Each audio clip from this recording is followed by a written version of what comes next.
Venezuela's been very bad, both in terms of drugs and sending some of the worst criminals anywhere in the world into our country. Opened up prisons, drug dealers, drug lords, everything coming out of Venezuela. They said, and we said, we're not going to put up with it anymore. The strike comes as the Trump administration becomes increasingly hostile toward the Venezuelan regime. The U.S. State Department has even accused Venezuelan President Nicolas Maduro of leading a drug cartel and is offering a hefty reward for his arrest. On the boat, you had massive amounts of drugs. We have tapes of them speaking. There was massive amounts of drugs coming into our country to kill a lot of people.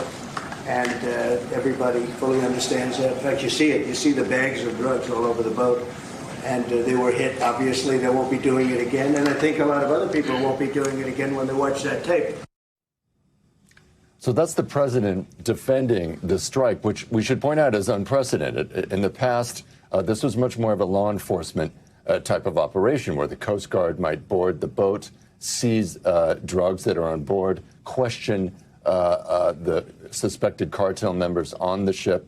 We should also point out another thing, which is that a lot of the cocaine that moves into the United States does not come through the Caribbean. It comes over land and on the Pacific side of Mexico and Latin America. A policy shift has occurred from the United States.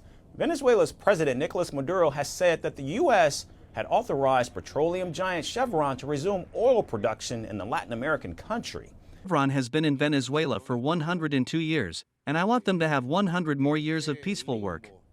2022, a deal was reached to ease sanctions in return for the release of detained Americans and a promise by Maduro to allow fair elections.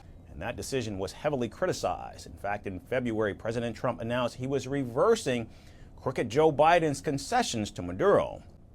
In fact, the move to ease some restrictions on Venezuela's oil sector comes on the heels of a recent prisoner swap between the two nations, which has helped ease diplomatic tensions.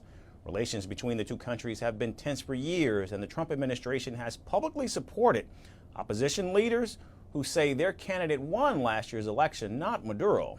So while Chevron is back in business, political tensions still linger. These two F-16 Venezuelan fighter jets flew over the USS Jason Dunham, and the Defense Department, according to multiple officials, essentially confirming this news to CBS. We know that we received a statement following this report, essentially the Department of Defense calling this a provocative move that was designed to interfere with our counter-narco terror operations.